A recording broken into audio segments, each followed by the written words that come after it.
The Honourable Member for Toronto Danforth.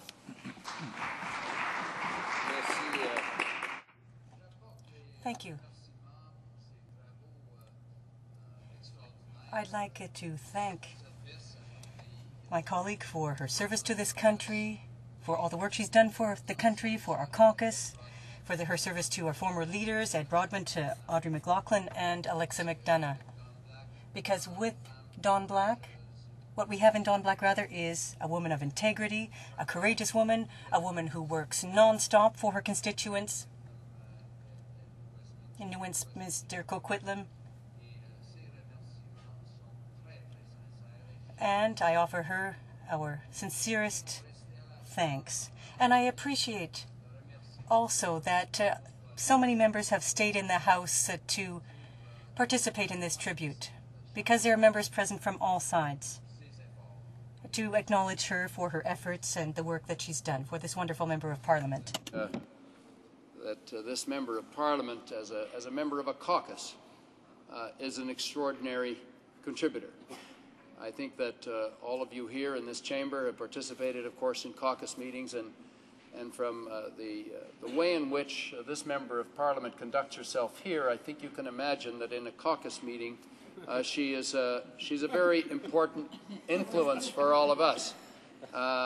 She has a sense of humor, which she utilizes strategically, but I have to say that there are very few others in the caucus who command the kind of respect that the member commands when she speaks to us about the important issues. I don't mind saying that when I asked the member if she would take on the challenge of being our spokesperson on issues of defense, her reaction was she was a little bit surprised, although none of her colleagues were surprised at the recommendation, because there's no question that when a country is involved in war, those discussions are so important. And I want to underline something that the member spoke about in her speech just a few minutes ago, because she underlines it all the time with us. And that is, as we discuss the issues of war and what we've asked our brave soldiers to do, and all of those who work in our military, that we must always remember that they are courageous, that they are our children, that they are young people in our country who are trying to make a difference, that they are motivated by the very best of what it is to be a Canadian. And so no matter what debates might happen about what we ask those in the military to do, we've always got to stand firm in the recognition, as we do on all sides of this House, of that service. And I believe that perhaps, in part, it's because she has family members who serve on the front lines. And I know how proud she is of the service of her sons, for example. And she speaks about that quite often. I can only imagine what a challenge it was, because of the emotions of the time, when the École Polytechnique massacre took place. And Dawn worked with her colleagues, the member worked with her colleagues at the House at that terrible time to say, what can we do to make a difference for the future? How can we take on the challenge of violence against women that this terrible attack represents? And the lasting contribution, probably the one that will stand out for so many years, was her initiative that secured the support of the entire House. And that's hard to do, for a declaration of a day of remembrance and action on December the 6th each and every year.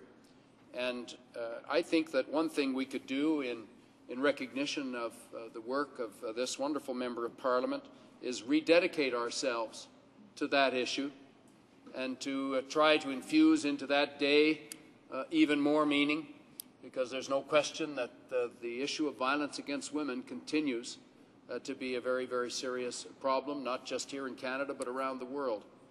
I should say that the member, while she was out of politics, stayed involved internationally through the Socialist International, which brings together countries from all around the world and political parties from those countries, including many governments, to take action on major issues. And of course, she focused on the issues affecting women and through her work there.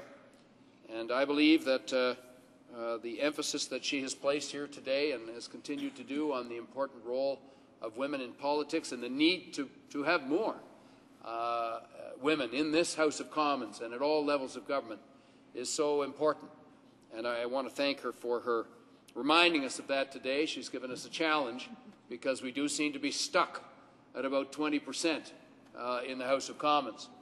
And I think that we should all work towards that day when we have full representation for women in this House of Commons, and that would be 50% plus one, Mr. Speaker. She has, of course, also participated in so many things. She's a member of the Greater Van Go-Go's. I'm not sure that everybody knew that. The Go-Go's are, of course, the grandmothers who have been brought together.